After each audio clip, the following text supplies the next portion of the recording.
Bom dia, boa tarde, boa noite. Esta é mais uma edição de Pedro e Cora, aquele seu programa sobre internet, gente. Hoje a gente vai ter uma conversa super profunda a respeito de internet e de como é viver na internet para um bom pedaço da sociedade. Pedro e Cora, como vocês sabem, toda terça-feira, toda quinta-feira, no canal de YouTube do Canal Meio, ou então, se você quiser, para ouvir em podcast na sua plataforma favorita. Ao meu lado está minha queridíssima amiga Cora Rona. E Cora, como é a vida para você, mas não para mim, né? Nós hoje vamos conversar com a Mariana Valente, que estuda misoginia na internet e acaba de lançar um livro excelente sobre o assunto. O livro se chama, não à toa, Misoginia na Internet, e mais de metade dos brasileiros são brasileiras, são mulheres. A vida... a gente vai entrar um pouco mais nisso. A vida para uma mulher na internet passa necessariamente por ter convívio continuado com violência. E se isso pode parecer exagero, olha, não é.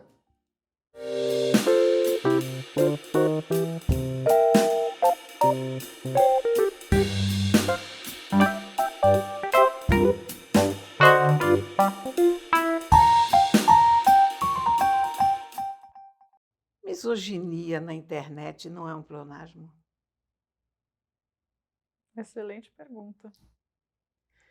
Acho que não dá para a gente reduzir a internet à misoginia, mas esse problema de fato foi ganhando uma dimensão nos últimos anos. Eu cubro nesse livro 10 anos de debate social, legislativo sobre misoginia na internet. Isso foi ganhando uma dimensão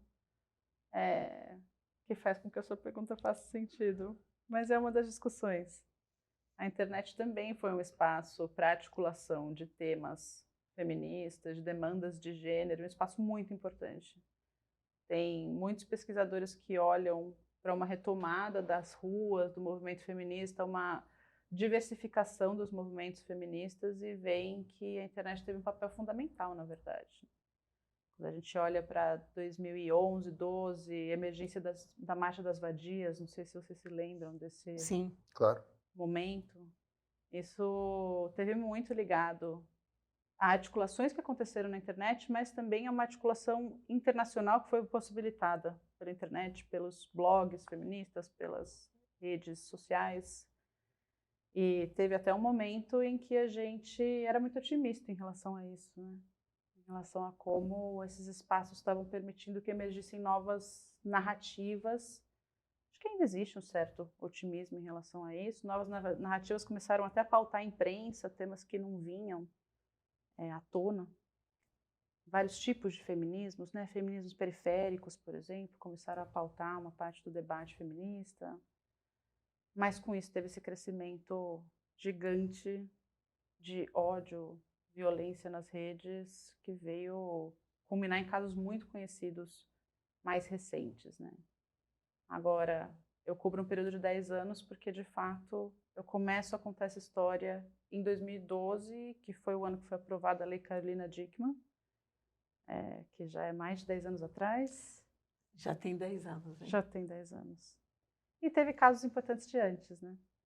Tem um caso que eu relato da festa Giovana, que é uma festa que a FGV de São Paulo organiza. Eu lembro dessa história. Você lembra dessa história? Do banheiro, né? Que tinham Era um câmeras cafofo. escondidas. É do Cafofo. O cafofo, é.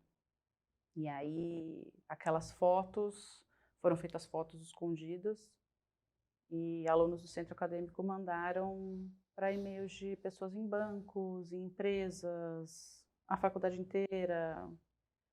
Já tem, assim, na pré-história das redes sociais, da internet, do uso massivo de e-mails, histórias de mulheres que tiveram vidas muito destruídas por causa disso que eu estou chamando de misoginia na internet, né? Mas isso virar um debate é uma coisa muito mais recente. Eu localizaria em 2016. Mariana, como todo jornalista que escreve sobre política e usa pesadamente a internet, eu já fui cancelado nos últimos anos algumas vezes. e sei o quanto que esse negócio dói. Dói mesmo. Tipo, comecei a usar Rivotril e tal. É muito pesado emocionalmente. Agora, nunca aconteceu comigo, nem com nenhum amigo meu, colega de profissão, o que já fizeram com a Vera Magalhães, com a Pata, né, com a Patrícia Campos Melo, com nossa colega aqui do meio, Marilis Pereira Jorge, é,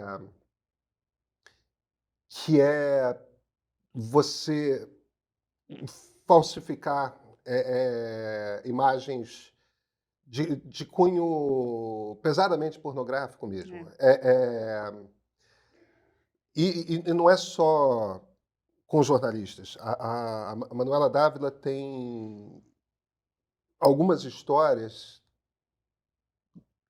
muito horrorosas.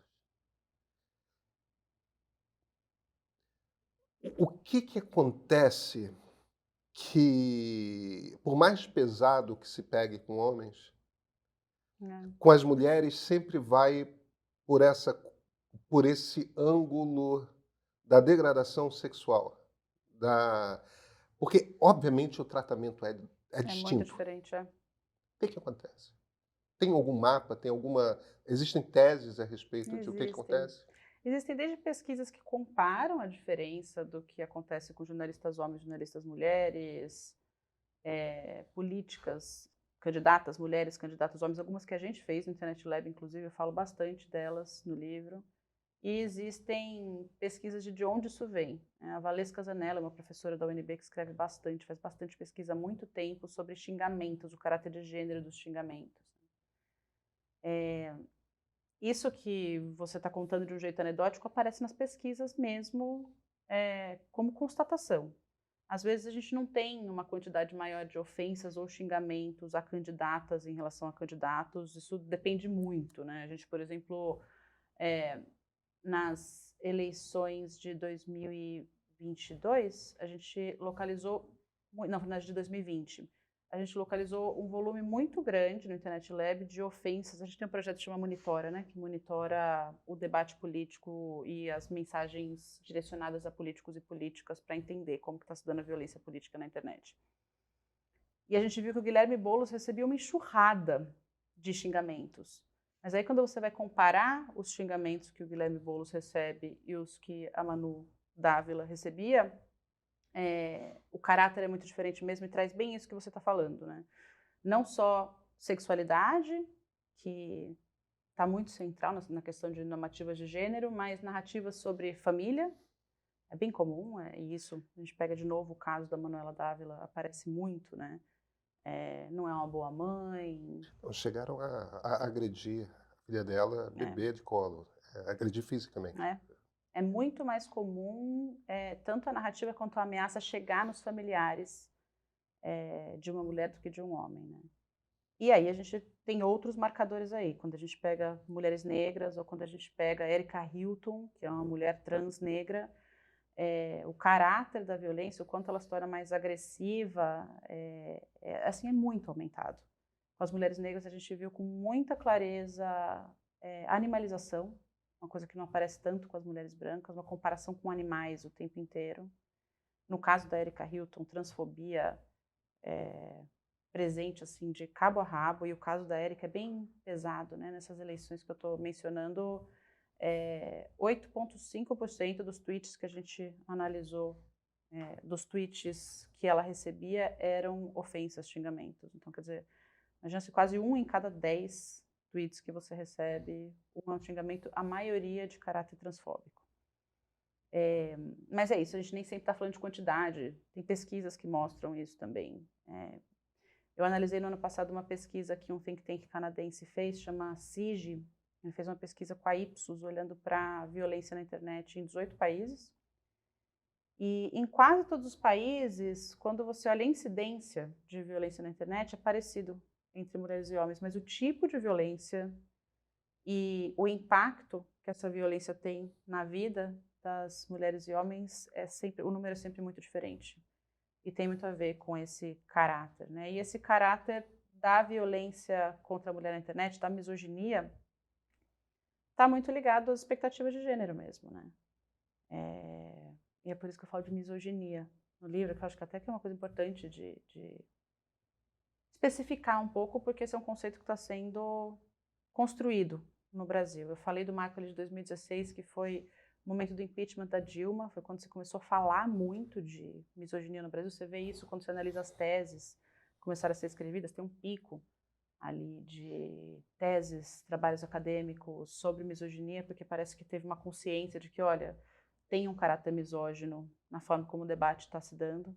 Isso é muito, muito central. Mas o que é, né, misoginia? Por que eu estou falando de misoginia e não de machismo? E uma coisa que eu já começo abordando no livro é que o machismo é vamos dizer, o ramo justificatório da misoginia, mas a misoginia é um sistema de fazer valer essas normas de gênero que existem na sociedade. Então, eu uso um conceito que uma autora usa, Kate Money, ela fala que o machismo usa jaleco e a misoginia faz a caça às bruxas. E eu acho que é importante falar isso no contexto da sua pergunta, porque essa violência é uma forma de colocar as coisas, entre 1 milhão de aspas, no lugar delas, né? É uma forma de dizer mulher não esteja no espaço público, mulher não tem opinião, e é uma mensagem que não é só para aquela mulher, é para todas as mulheres, né? Não é só para Manuela Dávila, é assim, essa é a consequência que você sofre se você vem aqui ter opinião, estar no espaço público e se colocar como uma mulher que está desafiando as normas tradicionais, e inclusive a gente vai imputar a você coisas que você não necessariamente fez, está falando aí de montagens, de cunho sexual, por exemplo, para deixar bastante claro também que também essas normas aqui não podem ser violadas. Esse aqui é o espaço da mulher na sociedade, né? Então, entender essa violência como uma coisa que vai para muito além daquele caso, mas passa uma mensagem para qualquer mulher que queira se candidatar, ou para qualquer mulher que seja jornalista e esteja se colocando no espaço público, é super importante para entender a dimensão disso, né? Isso é um fenômeno mundial ou acontece sobretudo no Brasil? É um fenômeno mundial, mas as pesquisas mostram uma incidência maior no Brasil, não maior que no resto do mundo, mas alta, maior que a média. Tem uma pesquisa que a Plan International fez com meninas jovens sobre assédio online, meninas de 15 a 25 anos, já faz alguns anos, acho que essa pesquisa, se não me engano, é de 2020 ou 2021. E a média mundial de meninas que falam que passaram meninas e mulheres, né, que passaram na cidade por assédio online é 59%, no Brasil é 77%. Nossa! É bem mais alto. E essa pesquisa do CIG também mostra uma incidência mais alta no Brasil do que em outros países. Tem uma toxicidade maior, acho, no debate nas redes sociais brasileiras, e tem esse caráter muito tradicional, muito machista mesmo, da sociedade, e que aí a gente mistura, né, a história desse livro com os acontecimentos políticos também. A misoginia, as normas de gênero estão muito no centro de muito do que aconteceu politicamente nos últimos anos no Brasil. E às vezes eu acho até que de um jeito que fica muito mais na nota de rodapé do que deveria ficar, né? Sabe uma coisa que eu estava pensando? Eu estava esses dias pensando no debate do 2630, o PL das fake news, como que se deu ali para março, quando ele quase foi votado. E aí eu lembrei de uma das campanhas conservadoras que foram feitas contra o 2630, e era uma campanha que o Deltan, inclusive, estava encampando, falando que se ele passasse... Iam censurar a Bíblia. Iam censurar a Bíblia. Você lembra que parte da Bíblia que ele colocou? Não lembro. Era um versículo, não lembro também exatamente qual, vou ter que recuperar, mas que falava sobre submissão da mulher. E aí a mensagem dele era: a gente nem vai poder trazer mensagens da Bíblia de submissão da mulher para as redes sociais. Enfim, era um absurdo, óbvio que mensagens da Bíblia vão poder estar nas redes sociais, mas aí a gente olha que exemplo que ele está trazendo, né? E as normativas de gênero, a desigualdade de gênero foi muito central. A ideologia de gênero, essa ideia de ideologia de gênero organizou muito o campo conservador por muito tempo. A campanha do Bolsonaro de 2018 esteve muito ligada nessas discussões de ideologia de gênero. Então, essa pauta está organizando bastante o campo político nos últimos anos no Brasil. Isso para falar da sua pergunta, né? No Brasil é pior? no Brasil está acontecendo tudo isso, né? Não é que não esteja acontecendo em outros lugares do mundo, mas é muito central na organização do campo político ultimamente. Tem um tema sobre o qual a gente trata pouco aqui no Brasil, bem menos do que talvez a gente devesse tratar, que é a questão daquilo que os americanos chamam de guerras culturais. Uhum. Nos Estados Unidos, na Europa, no Canadá, essa discussão é muito mais intensa, né? É como se os dois eixos políticos de direita e esquerda tivessem sido divididos em essencialmente pautas a respeito do comportamento. Legalização ou não de drogas, ou descriminalização, a questão do aborto, a questão do casamento homoafetivo, o espaço da comunidade LGBTQIA+, os espaços das mulheres na sociedade, tudo mais.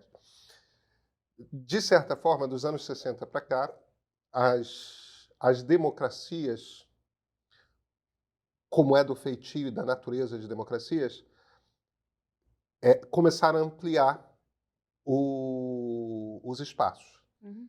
A história de democracia é sempre uma questão de rompendo barreiras e cumprindo a cada passo um pouquinho mais a promessa feita de que seremos todos iguais em nossos direitos. E até, sei lá, 2005, 2010, essa foi uma história de avanços, avanços, avanços, avanços, avanços, e de repente veio o backlash, né? E o surgimento desse movimento conservador tornado reacionário, que é uma coisa de reação mesmo, e uma reação, em alguns momentos, com violência. Se não violência física, certamente violência retórica, né, no discurso. A gente está falando de uma coisa que é uma coisa que pertence à internet? Ou a internet é só o nosso meio de comunicação nesse momento em que a sociedade rachou mesmo a respeito de que tipo de democracia a gente quer? Ou que tipo de avanço, ou o quanto estamos realmente dispostos a cumprir a promessa das democracias de seremos iguais em nossos direitos? É a sociedade ou a internet? Nossa, a forma como você colocou é muito boa, porque esse debate é um debate infinito nesse campo de políticas da internet, né? Acho que principalmente agora que a gente está falando muito intensamente de regulação das plataformas,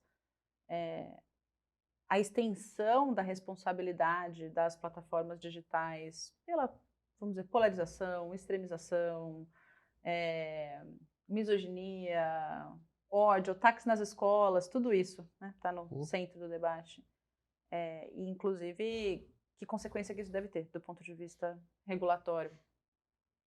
E acho muito interessante que você traz a questão das guerras culturais também, porque tem muita gente olhando para o que está acontecendo dessa perspectiva, e eu acho que a resposta não existe uma resposta simplista para isso, né, ou reducionista para isso. Tem muitos debates que colocam a internet como a causa, muitos argumentos que colocam a internet como a causa disso que está acontecendo, e outros que acham que, nossa, não, a internet não é nada realmente dessa forma que você colocou, né, é só o instrumento atual, e eu acho que não é nem uma coisa nem outra, né. Eu gosto muito de como a Letícia Cesarino está fazendo esse debate. Ela, no último livro dela, olha bastante para as arquiteturas das redes sociais e olha de um jeito interessante porque ela vê aquilo tanto como um produto de algo mais amplo que está acontecendo, que tem a ver com a economia, a política, a sociedade, quanto como resultando também num agravamento disso, né? E quando a gente olha para as arquiteturas das redes sociais, eu tento bastante trazer esse debate. Tem muita pesquisa mostrando afinidades, né, pelo menos, entre o agravamento dessas formas de violência ou de extremismo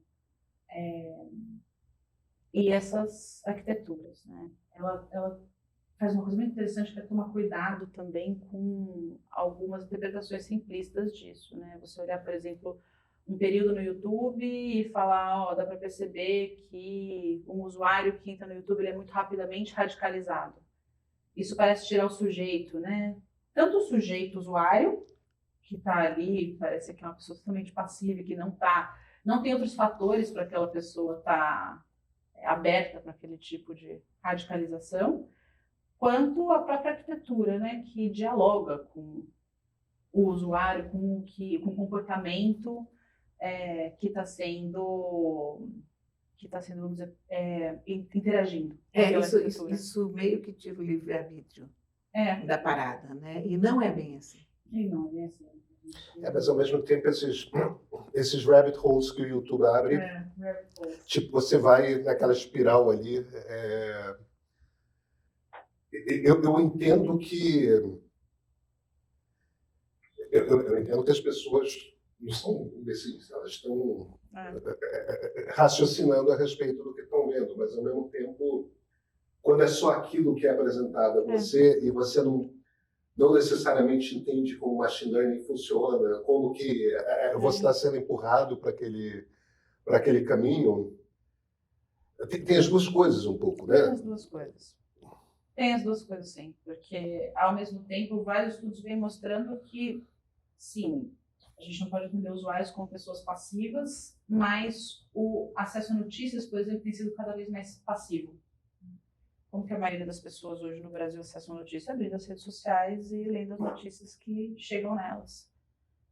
Muito menos indo buscar o jornal que elas gostam, a seção do jornal que elas gostam, a revista que elas gostam. Isso está ficando quase jurássico, né? Poucas pessoas fazem isso, as pesquisas vêm mostrando isso. Então tem algo, né, de uma passividade que vai aumentando mesmo. Isso não quer dizer que as pessoas vão ver uma coisa e a reação delas aquilo, isso dialogando com estudos culturais dos anos 70 até, né, da televisão, tudo. As pessoas não assistem televisão e são imediatamente ideologizadas pelo que elas estão assistindo na televisão, mas é óbvio que vai ter uma relação, né? Se todas as notícias que você tem confirmam a sua visão de mundo, é óbvio que aquilo confirma, vai te reforçando, né, numa visão de mundo. Então isso existe. Eu acho que isso existe e tem que ser tratado, tem que ser debatido, a gente tem que discutir o papel dessas novas mídias em tudo que está acontecendo, mas é pobre a gente não olhar, por exemplo, para a relação disso com o aumento da desigualdade que está acontecendo nos últimos anos, né? Com a incapacidade do sistema político brasileiro de incorporar demandas que começaram a vir da sociedade, né? O Marcos Nobre tem escrito muito sobre isso, de como, desde 2013, o sistema político foi incapaz de absorver as demandas que começaram a ebulir, né, das ruas.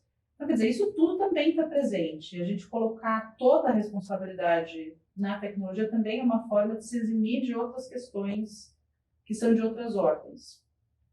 Mas eu também acho que a gente tem que fazer um debate sério sobre as tecnologias, porque elas certamente... Então, isso tem uma afinidade. E tem uma afinidade na medida que a gente está falando de acessar notícias e opiniões por meio de plataformas que têm um modelo de negócios que envolve a sua atenção, né? Quanto mais atenção, quanto mais tempo você passar naquela plataforma, melhor é para uma plataforma gratuita que se baseia no modelo de negócio que se baseia em publicidade. Então, é evidente que existe um incentivo, no mínimo, da por parte de todas as plataformas estão fazendo isso desse jeito, mas tem um incentivo para conteúdos sensacionalistas, que peguem a gente pela emoção, que façam a gente estava aqui conversando antes de conversar sobre quando você entra no Twitter, mesmo se você não tivesse sendo xingado, você é tragado para aquilo, né? A vibe é ruim. Você não entra no Twitter para passar uma meia hora divertida, para ver umas fotos de gato. Não, você, quando entra no Twitter, você quer saber quem morreu, quem está apanhando. Quem falou um absurdo. É sempre negativa a sua relação com o Twitter. Eu sempre vou para a lista de Trending Topics para ver os nomes, porque eu sei quem que está sendo cancelado hoje. Pois é. Agora, a gente não chega no Twitter com uma boa intenção, digamos. O Twitter é tão violento, o Twitter se tornou uma ferramenta tão tóxica, que quando a gente vai para o Twitter, a gente já vai nessa expectativa. Não há hipótese de se olhar um nome no Trending Topics e achar que aquela pessoa ganhou um prêmio, que aquela pessoa se deu muito bem, ganhou um ótimo papel numa novela. Não, o nome está lá, significa que aquela pessoa está sendo cancelada, significa que aconteceu uma coisa horrível. É sempre, sempre uma coisa negativa. É muito cansativo, é uma rede chupa-cabra, ela acaba com a tua Agora, mesmo, saúde mental, né? mas mesmo quando a gente vai para as redes que não... Tipo, você vai para o TikTok, você vai para o Instagram, o clima é outro. O clima é vídeo de gatinho, é paisagens bonitas, o que as pessoas estão comendo, né? Tem um clima diferente. No entanto, um dos vazamentos daquela última whistleblower da Meta foi a coisa a Meta, que é a empresa holding de Facebook, Twitter, desculpa, do Facebook, Instagram, etc., tinha consciência de que os filtros que ela usa, que ela oferece para as fotografias, que são aquelas coisas, né, de deixar o corpo com um contorno mais específico, a pele mais limpa, esse tipo de coisa. A Meta tinha plena consciência de que, ao usar esse tipo de filtro, causava, principalmente em meninas e adolescentes, tinha um impacto na autoestima delas imenso. Por quê? Porque mesmo que você entenda racionalmente o que aquele filtro faz, a imagem que você tem de si é a imagem que você vê no espelho. A imagem que você tem das outras é a imagem que você vê no Instagram. Então, estão todas lindas de biquíni, enquanto que ela não se vê pelo filtro. Ela usa o filtro para enganar as outras pessoas a respeito de como ela é, mas o que ela é de verdade é aquilo que ela vê no espelho. Ela não tem a percepção... E de fato, aos 14, 15, 16 anos, imagina uma roupa para todo mundo, né? Então, a Meta tinha consciência desse problema, tinha consciência de que isso levava a um aumento de índice de automutilação, em alguns casos até suicídio. E nada fez, porque, afinal de contas, aumenta o engajamento e tudo mais. Agora, as ferramentas não são necessariamente dirigidas a mulheres, são dirigidas a todo mundo que está usando a plataforma. E, de alguma forma, a impressão que dá é que mulheres são mais suscetíveis a isso do que homens. Nesse caso, meninas adolescentes e rapazes adolescentes lidam com essas plataformas de uma forma diferente.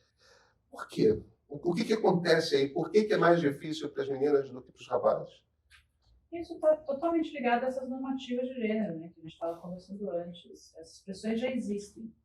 A pressão para a mulher ter o corpo desejado, o corpo perfeito, ela é uma pressão, não que não existe entre os homens, né? Existe de um outro jeito, mas a vigilância sobre o corpo das mulheres é muito grande.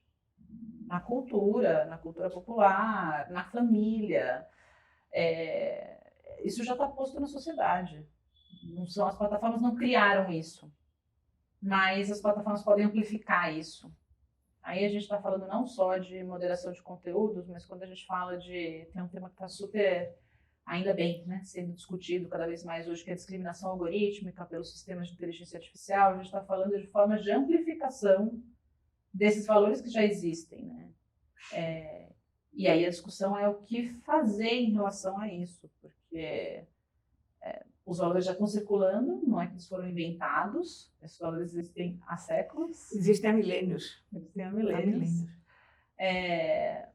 Mas a gente tem máquinas reforçando, vamos dizer. E quando você busca mulher feia ou mulher bonita, o Google vê o que aparece. Parece um padrão bastante racializado, bastante vigilante sobre corpos magros, por corpos magros, né? Eu acho que é uma coisa mais de era vitoriana para cá, não? Não, de jeito nenhum. Porque o padrão na Renascença é outro. E você acha que a Simonetta Vespucci não era a figura de maior destaque em Florença na época dela? Simonetta Vespucci é a mulher do Américo Vespucci que serviu de modelo para o nascimento de Vênus. Eu não sabia disso, Você não sabia? Eu não sabia Bom, disso. então, era a mulher mais bonita de Florença e pronto. E hoje, mais de 500 anos depois, a gente sabe o nome dela. Ela morreu com 19 anos, tá bom? Quer dizer, ela não deixou uma obra dela que você possa dizer, não, nós nos lembramos de Simonetta Vespucci, porque era uma mulher linda. Vocês me conhecem.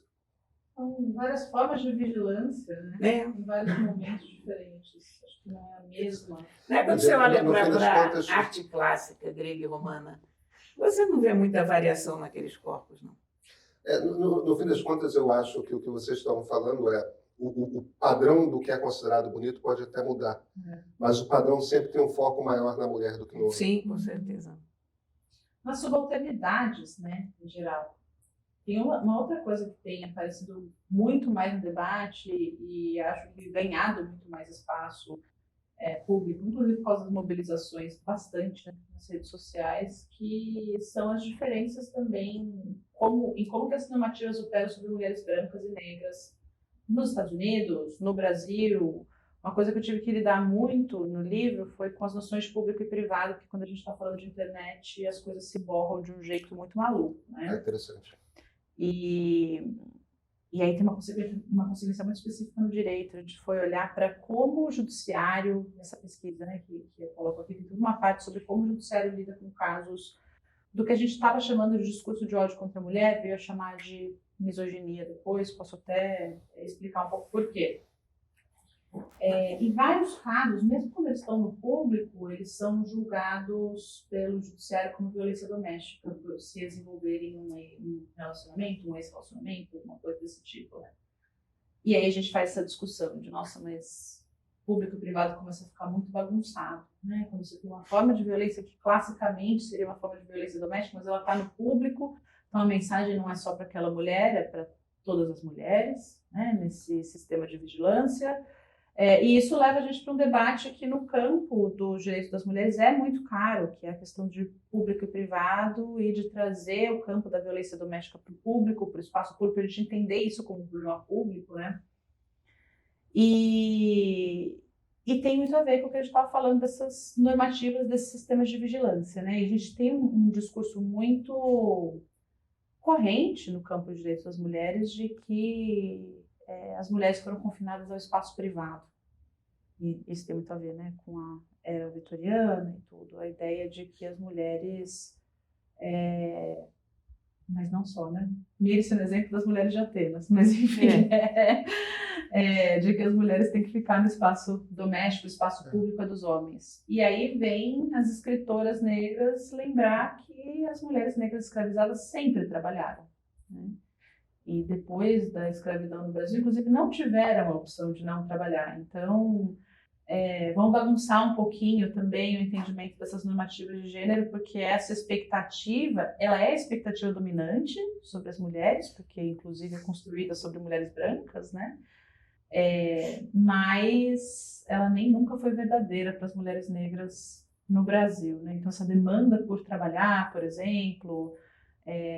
não é que não seja justa, evidentemente que é justa, mas a gente precisa também fazer essas diferenciações. Tem complexidades, né?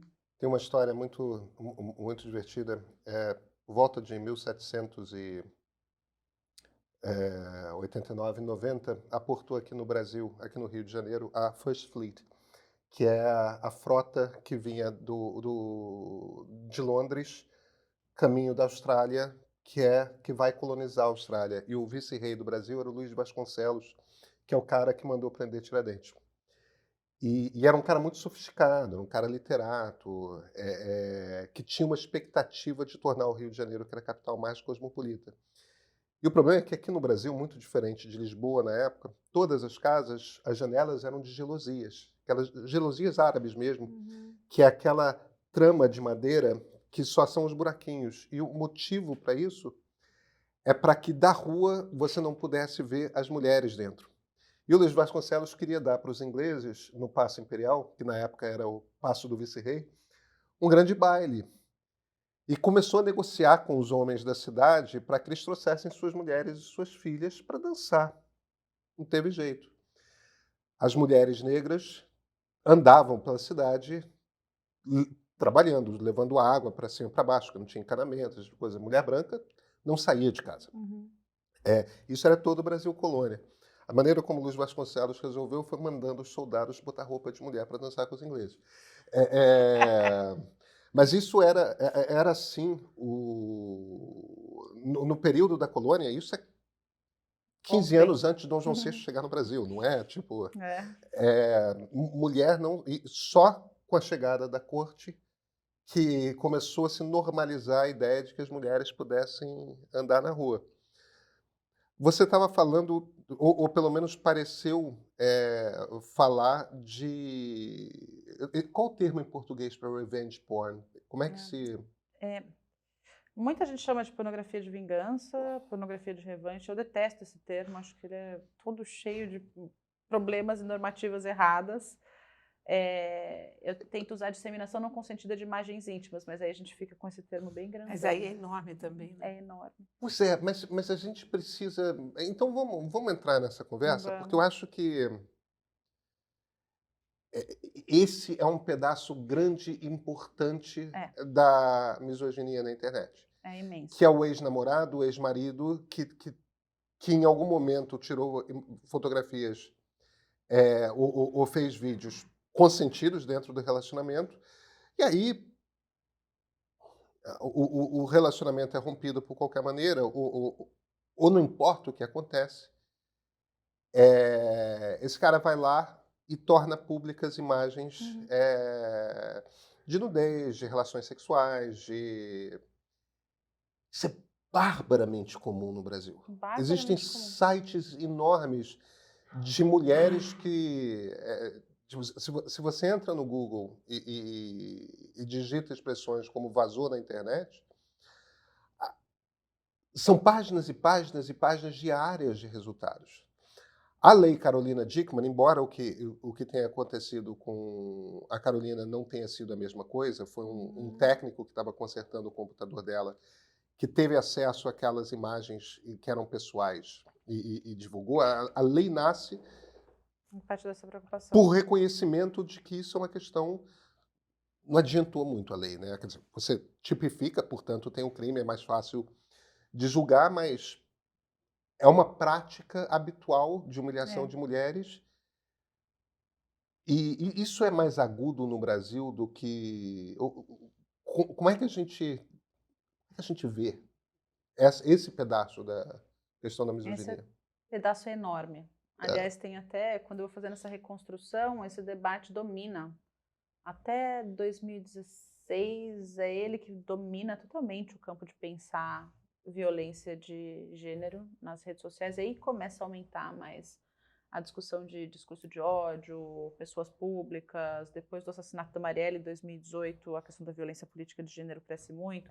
E não que tenha sumido o problema das imagens íntimas, né? Mas ele era muito dominante no começo, principalmente porque quando começou a acontecer, quando começou a ficar conhecido, vamos dizer, 2011, 12, que foram os casos de grande visibilidade, 2013, parecia que não tinha o que fazer, né? Tinha essa ideia de a internet é uma terra sem lei, isso era repetido o tempo inteiro, isso era capa de revista... e parecia que era uma coisa completamente sem controle. Quando a gente olha para o caso da Carolina Dickmann, por exemplo, a primeira suspeita dela foi de que um técnico tinha pegado as imagens. Depois, pelas investigações, ficou claro que tinham invadido o e-mail dela. Eram algumas pessoas que tinham conseguido invadir e começaram a ameaçar ela, pedir dinheiro para entrega, para não disseminar as imagens. Ela não deu dinheiro, ela falou, eu não vou me curvar a isso, e aí, de fato, colocaram as imagens na internet. Isso foi em 2012, né? E tem até uma coisa que eu acho interessante, você mencionou a lei que foi aprovada, ela foi aprovada em razão do caso da Carolina Dickmann, mas ela não é um reconhecimento disso como um problema de gênero, sabe?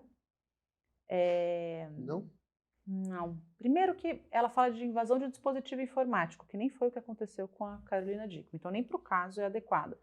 Mas aí você olha ali para as causas de aumento de pena, tem aumento de pena se o crime foi cometido contra o presidente do STF, contra o presidente da República. Aí tem um outro artigo na lei que é sobre crimes bancários, envolvendo sistemas bancários. O que aconteceu ali é que já tinha uma lei tramitando no Congresso naquele momento, tinha toda uma expectativa com a aprovação de alguns crimes novos, preocupações novas que existiam em relação à internet.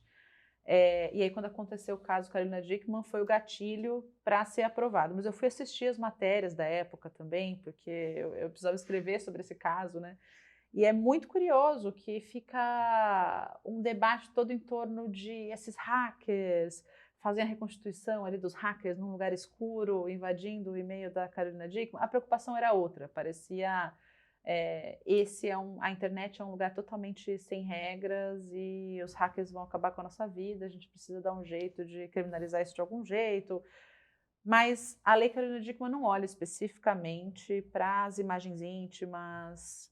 E aí teve uma coisa muito interessante que aconteceu nesse momento também, que foi que o advogado da Carolina Dickmann era o Cacai, que é esse advogado super conhecido, né? E ele queria processar o Google na época, porque você procurava as imagens no Google e aparecia, né? Você procurava as imagens, não, você procurava Carolina Dickmann, apareciam todas as imagens. E o Google deu uma declaração pública na época falando que era tecnicamente impossível remover as imagens do sistema de busca porque elas estavam nos sites originais. Hoje a gente assim olha para isso e fala, evidentemente não é verdade, né? Tanto que o Google hoje remove esse tipo de... E já dava para saber na época, né? Acho que já dava para saber na época. Mas falavam que era tecnicamente impossível e tinha uma questão de princípio ali também, que o Google também tentava colocar, né? Que aí é outro debate que a gente pode ter, né? Mas... Que é assim, eu posso excluir alguma coisa que apareça nos resultados de busca?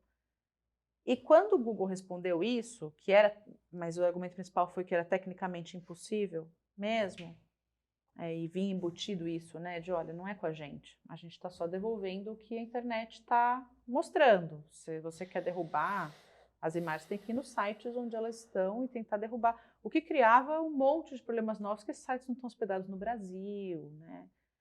Quem tem cacife para começar a tentar remover sites em Seychelles, né? Remover imagens de sites em Seychelles, é um negócio muito difícil, né? Mas naquele momento se aceitou essa justificativa. Teve uma coisa meio, tem esse problema aí das plataformas digitais, mas acho que a gente precisa olhar para os usuários que estão fazendo isso. E isso mudou muito, né? Ao longo dos anos, primeiro que as plataformas começaram a assumir que era função delas remover esse tipo de conteúdo. Não que elas façam de forma igual ou todas façam bem isso, mas o Google, uns anos depois, criou um formulário para alguém poder preencher e falar minhas imagens estão disseminadas, e ele simplesmente hoje, em tese, não mostra, né, essas imagens. Estou falando em tese porque eu fiz vários testes para escrever o livro, para ver se alguns casos históricos a gente ainda encontrava e algumas coisas você ainda encontra, sabe? Pode não encontrar ali na página inicial, procurando pela pessoa e tudo, mas você encontra. Mas eles fizeram formulário, assumiram que tinham como função a Microsoft também, com o Bing, o sistema de moderação de conteúdo das plataformas. Mas de lá para cá a gente também evoluiu muito nesse debate, né? Quer dizer, foi mais ou menos aceitável naquele momento aquela declaração. O Cacai desistiu de processar o Google, ele dá uma declaração para um jornal no momento falando, eles mostraram disposição para conversar e tudo. E acho que hoje a gente, no debate, não toleraria uma posição do tipo, não, eu não vou remover as imagens porque isso não tem nada a ver comigo, não fui eu que postei, não está no meu servidor, ou qualquer coisa do tipo, né? Ou mesmo nas redes sociais, não fui eu que postei, etc. E aí foi no Marco Civil que entrou pela primeira vez alguma coisa na legislação sobre as imagens íntimas, né? A gente sabe que o Marco Civil tem aquela regra sobre responsabilização das plataformas. Sim. Que fala que a responsabilização se dá, por regra, a partir de uma ordem judicial. E aí, quando o Marco Civil estava na reta final de discussão, isso era 2013, quantas coisas, né, estavam acontecendo em 2013 ao mesmo tempo. Teve 2 suicídios que foram super reportados na mídia. Foi um de uma menina de 17 anos no Piauí, outra de uma menina de 16 anos no Rio Grande do Sul, por causa de imagens íntimas que tinham sido disseminadas. Eu lembro de uma em Goiânia, eu não sei. Aí foi o caso da Fran. Da Fran. Você lembra desse caso? Eu lembro. Esse caso, muita gente lembra que foi muito chocante mesmo, porque envolveu um meme, né? Ela fazia um gesto no vídeo que as pessoas começaram a reproduzir em fotos e disseminar em redes sociais. Isso. E foi uma coisa extremamente humilhante para ela, e que levantou também muita reação da internet. E quando você tem 17 anos, aquilo parece que vai definir sua vida, né? E é bem definidor, né? Por alguns anos, pelo menos, isso costuma ser os casos piores. Pega, por exemplo, o caso da Rose Leonel, que inclusive a lei, depois de 2018, que criminaliza alguns atos relacionados a imagens íntimas, tal, sem consentimento, tem o nome dela, né? A Lei Rose Leonel. Ela foi uma jornalista do Sul, de Maringá, que teve fotos disseminadas por na época era namorado, depois ex-namorado, e ela nunca mais conseguiu recuperar o patamar profissional que ela tinha tido na vida. Ela era apresentadora de TV. E ela, depois disso, perdeu o emprego, o filho mudou de país por causa do tipo de agressão que ele começou a receber na escola. Ela fundou uma ONG, depois ela fala muito sobre isso. Está sendo gravada uma série sobre a história dela, inclusive, porque é muito impactante. É isso, ela nunca mais conseguiu se reerguer para o mesmo lugar, porque aí depende muito de contexto também, né? Do que a pessoa faz, onde ela mora, etc. Como que aquelas normas impactam. Eu tenho a impressão, eu falo com relativa segurança que se alguma coisa do tipo acontecesse no Rio ou em São Paulo, num veículo grande, a pessoa provavelmente teria apoio da empresa. Eu não creio que teria o mesmo tipo de impacto. Quer dizer, um pouco confirmando o que você está falando. Não sei se você tem a mesma impressão que eu, mas... Eu não sei dizer, assim, mas eu acho que tem diferença. Acho que essas diferenças existem, que depende do ambiente que você está inserido, né? Mais conservador, menos conservador, sua capacidade de sair daquele ambiente, reconstruir em outro lugar. Uma TV Globo não trataria um profissional ou uma profissional dessa forma, né? Dessa forma. Porque a pessoa foi exposta. Né? Trataria como vítima, não como... Pode ser. Pode ser que a sociedade tratasse, né? Pode ser que ela perca ofertas de emprego, pode ser outras coisas. Claro, mas... claro. É sempre muito problemático, porque quando você tem uma coisa dessas associada a você, aquilo te precede. Você é contratada num novo emprego, as pessoas imediatamente dizem, é aquela É verdade. do caso. Você não consegue se libertar disso, talvez mudando de país, sei lá, mas... O problema da internet, porque antigamente, quando você tinha questões, não vou dizer que nunca houvessem situações dessas, não havia talvez uma exposição de fotos, mas enfim, havia exposição de casos, humilhações públicas, mas elas ficavam confinadas ali, aquela cidade, aquele meio. A letra escarlate. A letra escarlate, exatamente. Agora, com a internet é universal, né? E você digita o nome da pessoa e é a primeira coisa que aparece sobre ela. Exatamente. Mesmo se as imagens tiverem sido removidas, caso Carolina Dickmann, você encontra... Não sei se é a primeira coisa que aparece sobre a Carolina Dickmann, mas é muito fácil de encontrar essa informação. Né? Agora, tem uma coisa paralela, né? Tem uma atriz e roteirista de quem eu gosto muito, que eu acompanho, que é a Toya Ferraz. Eu acompanho ela nas redes, e ela gravou um vídeo recentemente em que ela brincava com a coisa de... com uma amiga. Ser atriz no Brasil, você sabe como que é, né? Você faz uma cena de nudez no filme e aquele corte daquela cena vai parar em absolutamente tudo quanto é... Quer dizer, é uma coisa paralela no sentido de... É claro que é uma circunstância diferente no sentido de que é uma imagem pública, mas, ao mesmo tempo, é uma imagem que foi produzida para um contexto específico, que é um filme que tem uma determinada personagem que está vivendo determinadas circunstâncias e aquilo faz com que aquela cena tenha um determinado tipo de impacto.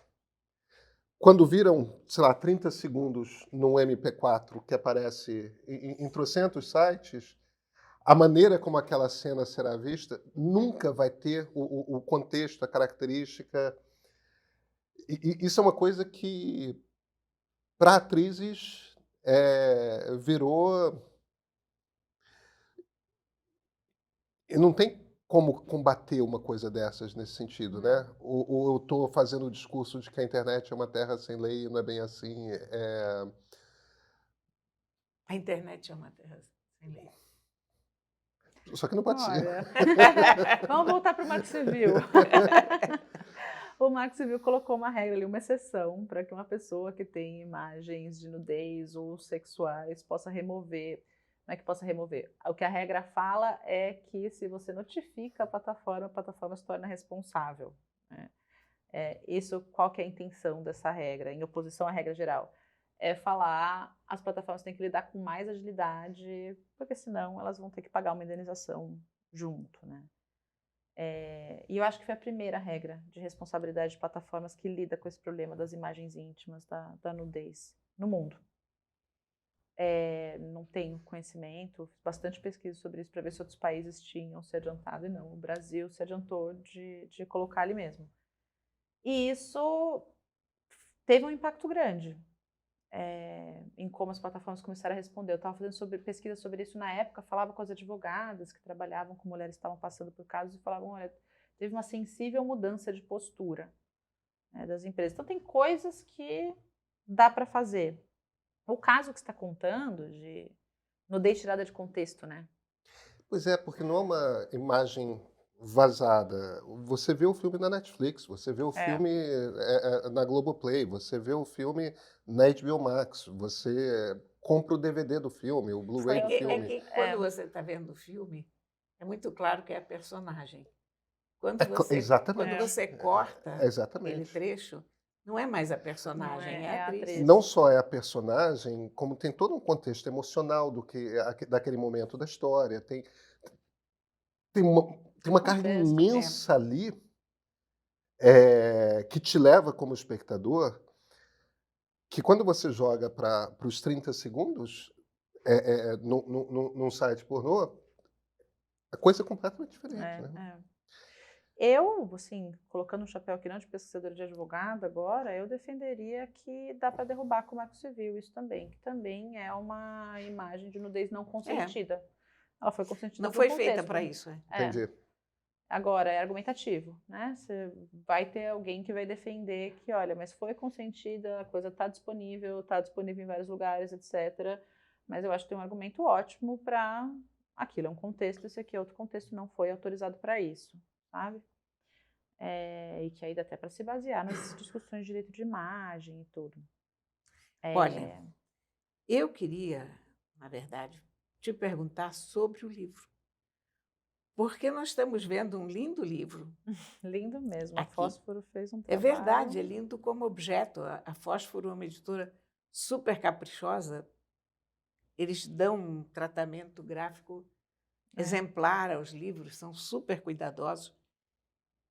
E nós temos aqui o lançamento do livro da Mariana, mas acabou de sair, realmente acabou. Acabou tão acabado de sair que ainda não tive tempo de ler. É uma vergonha, mas ainda não. Não é uma vergonha. Ainda não consegui, ele acabou de sair. Foi lançado ontem no Rio de Janeiro. Então, Mariana, eu queria que você nos desse uma palhinha do que é o livro. Quem é esse livro? Vamos lá. Esse é um livro que resume 10 anos de pesquisa e também resume 10 anos de história dessa discussão no Brasil. A história dele, né, ele não nasceu como um livro sobre misoginia na internet. Ele nasceu com uma ideia de um livro que finalizasse um projeto sobre discurso de ódio especificamente, que eu estava fazendo no Internet Lab na época. E na hora que eu comecei a escrever, e comecei esse contato com a Fósforo, e a gente começou a trocar um pouco, eu percebi que esse era um tema que a gente estava pesquisando e discutindo em alguns nichos, já fazia 10 anos, e tinha um problema de tirar desses nichos, e tinha um problema de conexão desses nichos. E que nichos são esses, né? Eu estava atuando por causa dessas pesquisas no nicho mais de direito e gênero, direito das mulheres, que veio discutindo principalmente essas questões a partir dessas leis que foram criminalizando alguns atos, né? Então eu vou falando um pouco de como essas disputas foram levando para essas legislações. Isso estava sendo muito discutido pelo campo de direito e gênero, das advogadas feministas, das ativistas e tudo. E de outro lado, nesse campo que eu estou inserida por causa do Internet Lab, que a gente chama de políticas de internet ou direitos digitais, regulação de plataformas, essa questão de gênero, desigualdade de gênero, violência de gênero, ela vem aparecendo, e eu vou contando essa história também, mas ela fica aparecendo sempre de um jeito marginal, sabe? Tem sempre assim, nos grandes eventos tem uma mesa sobre isso, tem uma mesa ou outra sobre isso, de vez em quando uma publicação, mas me parece que esse tema não ganha a centralidade que ele precisava ganhar. E aí, eu achei que mais que um livro que finalizasse um projeto e fosse um livro de resultados de pesquisa, eu queria escrever um livro que falasse com um público maior e contasse mais de como foi sendo construído esse conceito de misoginia e como que isso se relaciona com a tecnologia nos últimos anos, e de como esses debates foram se dando nesses múltiplos espaços, né? Com a ideia de trazer à tona mesmo um debate que está acontecendo muito, mas parece que está acontecendo de forma muito descentralizada. Vocês falaram um pouco aqui de jornalistas. No campo dos jornalistas começou nos últimos anos uma discussão maior sobre violência contra jornalistas mulheres, né? Você falou da Vera Magalhães, por exemplo, se discutiu bastante isso nas eleições, mas eu sinto que isso não está entrando num contexto sistematizado, sabe? E que sistematizar os múltiplos campos em que a misoginia começou a acontecer e ser reconhecida, e onde ainda a gente tem um imenso campo para avançar, era super importante nesse momento, porque eu acho que é um momento de reconhecimento maior desse problema. Aí eu comecei falando lá de 2012 de como, no caso da Carolina Dickmann, nem aparece gênero. A gente já tem em 2022 eleições, é a primeira vez que a gente teve eleições com a lei de violência política contra a mulher valendo, né? Eu discuto aqui que ela não foi exatamente super efetiva para as eleições, a gente fez uma análise sobre isso lá no Internet Lab nas eleições passadas, mas o ponto é um avanço gigante no debate já, e eu acho que esse é um momento muito importante para esse debate avançar de uma forma estruturada. O reconhecimento central de que isso é uma forma de violência, uma forma de ódio, que estrutura muito a experiência das mulheres brasileiras na internet nos últimos anos. E muito mesmo, assim. E a resposta que eu tenho tido falando desse livro nos lugares é muito interessante, porque eu acho que principalmente as mulheres se relacionam muito, assim, ou de ter passado por alguma coisa, ou conhecer alguma coisa, ou ter alguma preocupação por causa de alguém que conhece, ou uma situação que viram. Tenho achado difícil ter um diálogo com uma mulher que não reconheça muito isso como totalmente estruturante da sua experiência online, né? E é sobre isso. Essa é uma resposta super interessante, porque o que me ocorre de repente é, se eu estou entendendo bem o que você está falando, quando você para conversar sobre mulheres, quaisquer mulheres que sejam, sobre o livro, o que você está falando me parece ser um pouco, tem algum tipo de efeito catártico, de um imediato reconhecimento, quer dizer, você está falando, em essência o que você está falando é que a experiência da mulher, não importa que mulher, dentro da internet, é uma experiência que passa por aprender a lidar com violência constante. Com certeza. Sim. Com certeza.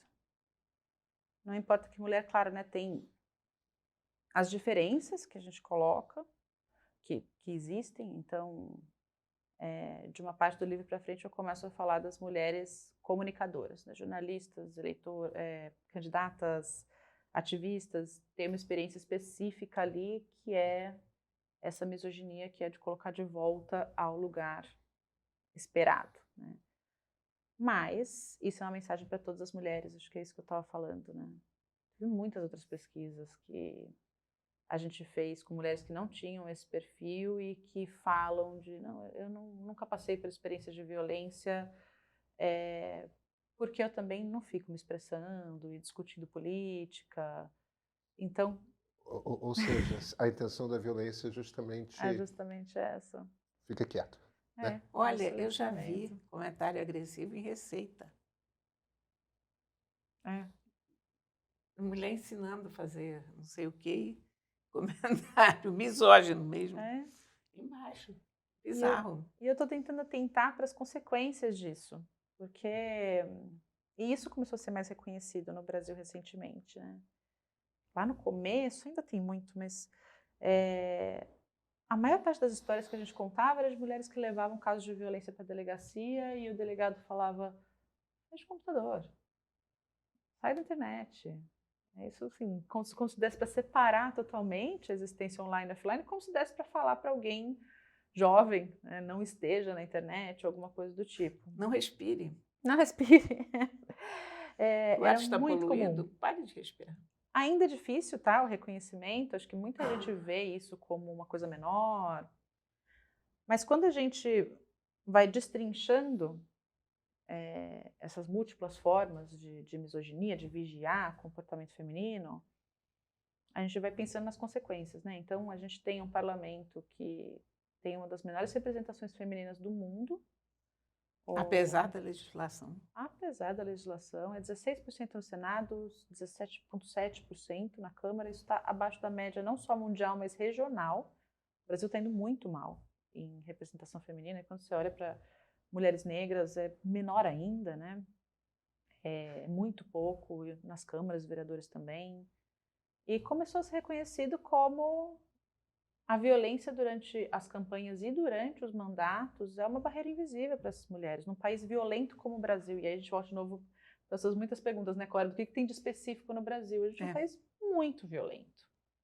Muito mesmo, a gente está falando de pessoas assassinadas, né? Isso, o assassinato da Marielle é um recado para muita gente, né? Olha aqui, a nossa concepção de país tranquilo é sempre muito enganadora, né? A Índia, por exemplo, é sempre vista como um país pacífico. Budismo, flores, vacas sagradas. Gandhi pregava a não violência. Então, vamos parar aqui. Se é preciso pregar a não violência, é porque está havendo violência para burro. Se o maior nome do país vira o maior nome do país, porque propõe a não violência, é que a violência é o cotidiano. O Brasil sempre né? foi muito violento. E o Brasil, a gente tem sempre essa ideia de que o Brasil é bonzinho, simpático. A gente é muito bonzinho e simpático na rua, de fato é. Você entra num ônibus e em 5 minutos você conhece todo mundo. Mas a gente só acha isso porque o Sérgio Buarque decidiu usar cordial num Não. sentido que ninguém usa para a Mas palavra não cordial, é né? verdade. Eu não acho nem que tenha a ver com isso, não. Eu acho que a gente é, de fato, caloroso. Quando você volta para o Brasil, é sempre gostoso o contato que você tem com as pessoas, a facilidade de se comunicar, a simpatia das pessoas. Porém, é um país horrorosamente violento também. Mas a intenção, o uso cordial que ele dá na última edição do Raízes do Brasil, não na primeira, mas no uso, que é o cordial no sentido de, para nós, vem do coração. Mas a emoção pode ser tanto a emoção do calor como a emoção da fúria. É só que as emoções são sempre muito intensas na maneira como nós nos relacionamos. Sim. E isso dá em feminicídio índices altíssimos de feminicídio, porque o cara perdeu o controle da mulher.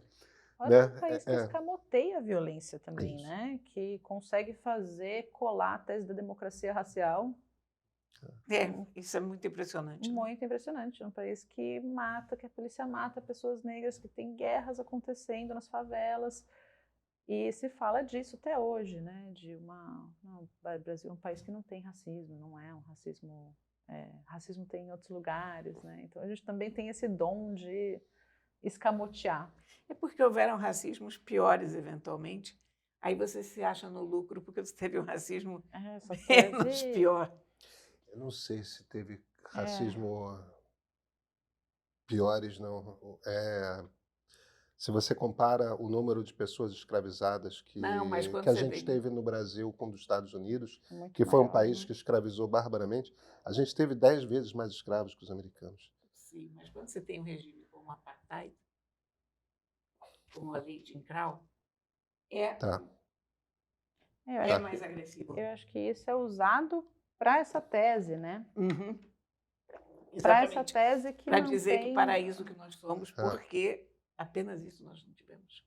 porque aí outras formas muito violentas de É. racismo, mas que não estão institucionalizadas Exatamente. na lei, ficam escamoteados. E os feminicídios, e é isso, a gente também tem essa contradição, né, do Brasil. Olha que país livre sexualmente, olha como as pessoas têm, as mulheres têm expressão, né, sexual, e isso escondendo um machismo gigantesco, uma diferenciação gigantesca entre homens e mulheres, muita violência de gênero.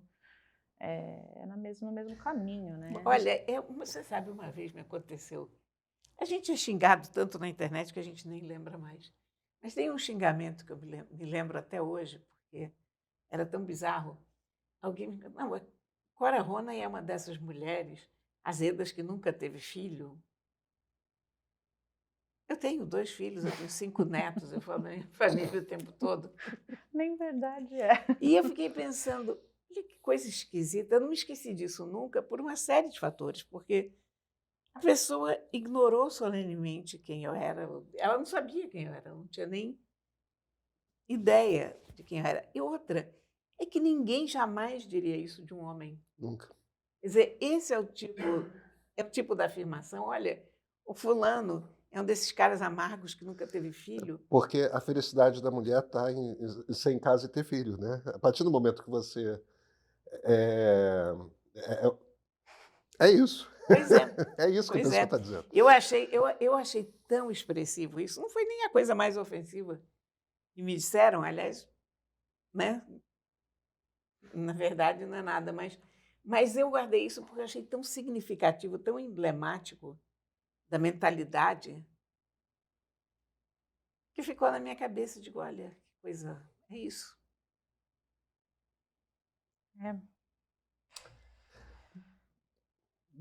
Uma das vantagens de a gente fazer um livro, eu te prometo que é a minha última pergunta. Uma das vantagens de você fazer um livro é que você, mesmo que seja uma matéria sobre a qual você estuda há muito tempo, para organizar o livro você é obrigada a mergulhar naquilo com algum tipo de método e você ganha uma compreensão a respeito de os avanços e os retrocessos durante um período marcado. Você ganha uma percepção de como a coisa muda ao longo do tempo. A sua impressão é de que melhorou ou piorou? Nossa, que pergunta. Eu acho que eu teria que responder por fatias. Eu diria que complexificou. Eu não tenho dúvidas de que o debate se tornou mais possível, tá? Quando a gente vê a cobertura do caso Carolina Dickmann e a cobertura de casos mais recentes, a gente vê o quanto a gente avançou em vocabulário, em percepção do problema. A gente estava falando das imagens íntimas. Isso pode acontecer com a mulher ou com o homem, mas assim, a incidência entre mulheres é infinitamente maior, as consequências com mulheres são infinitamente maiores. Você olha para os processos judiciais, são quase todos de mulheres, e isso vem sendo muito mais reconhecido.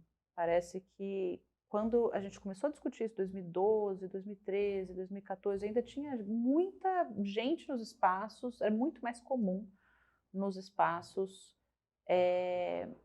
ouvir que, bom, mas isso não é um problema de gênero, ou uma violência acontece na internet, isso que acontece na internet nem violência não dá para falar que é violência, não é um problema tão grande, etc. E isso, em muitos espaços, parou de ser dito.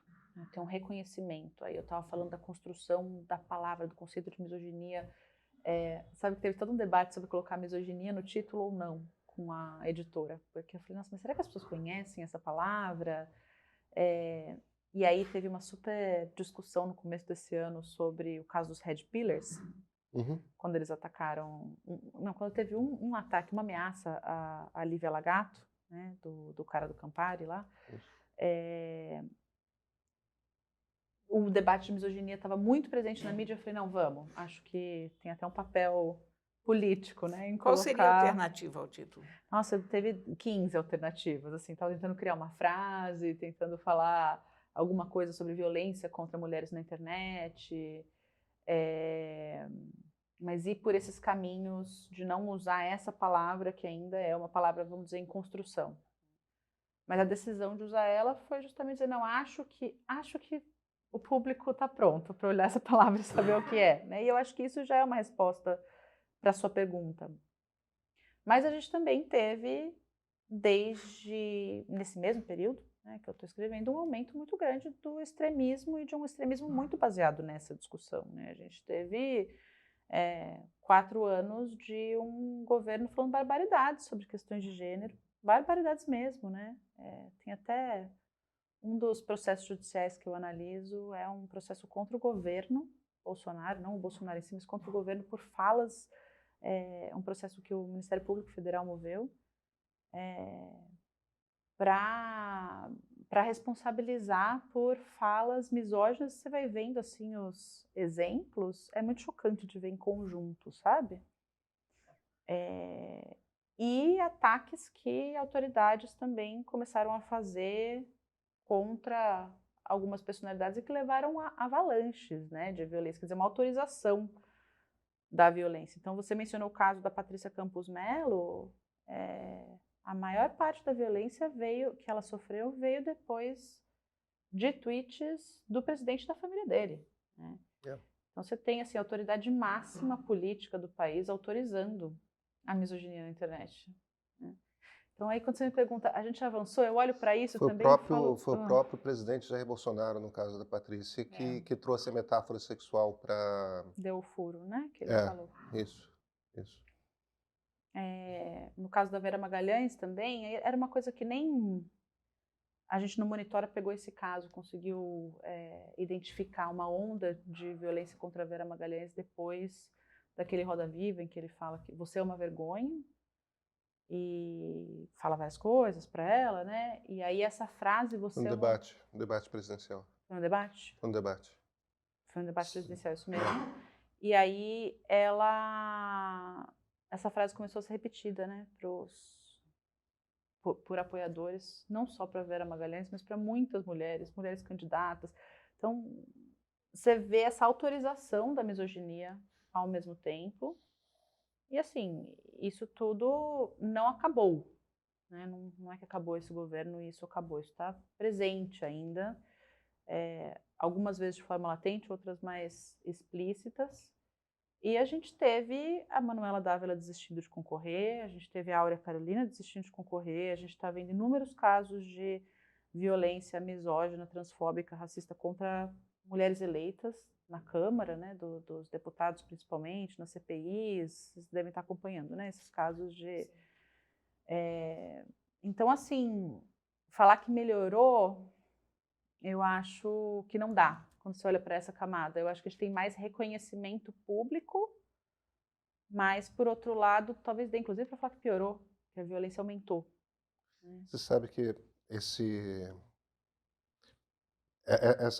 observação que você fez sobre a Manu, eu acho que é uma das coisas mais chocantes.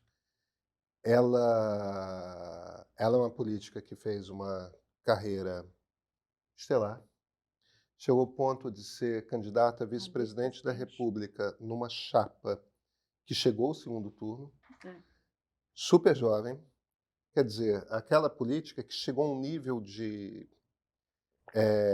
conhecimento do seu nome, que é um ponto super raro, é um momento super raro na história de um político, ou seja, está ali pronta para um governo estadual, um Senado da República, uma coisa assim, tipo, deputado federal, tipo, candidato a deputado que arrasta 10 para Quando uma política desse tamanho chega ao ponto de, mesmo que não seja permanentemente, interromper a sua carreira, parar de concorrer, você vê o nível do...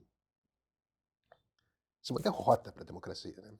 Isso é uma derrota completa para a democracia. É Completa. porque ela parou a Deplorável. carreira política dela porque queria dar um tempo, não queria... Porque não estava aguentando. É muito duro, né? Você vê a Tabata Amaral também. A Tabata é outra. A Tabata é Sofre outra. muita Ela é corajosa violência. pra cacete. Muito, É... muito. E eu não estou querendo sugerir que a Manu não seja, não, tá? Manu também, mas Mas tem uma preocupação ali com a filha com a dela, filha, com... momentos de vida É, diferentes. pois é. Mas a Tabata Amaral, eu digo, gente, muito Ela não consegue abrir a obrigada boca por estar lá. sem sofrer violência. E aí a gente volta porque a gente estava falando, a gente tem uma baixíssima representação de mulheres no parlamento, e isso surgindo como uma barreira, eu estava chamando de barreira invisível, está cada vez mais visível, né? Quando as mulheres falam, eu não vou me candidatar de novo, porque eu não vou passar por isso de novo, é uma barreira mais que visível, né? É super concreta. Então, eu ainda guardo algum otimismo, eu acho que a gente está avançando na Isso que eu ia te conversa. perguntar. A gente está avançando na conversa, não tem como não ter um impacto, né?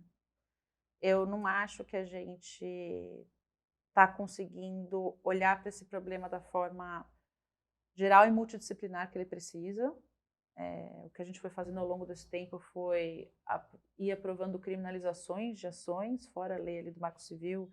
Eu acho que a gente não está olhando para isso de muitas perspectivas, né?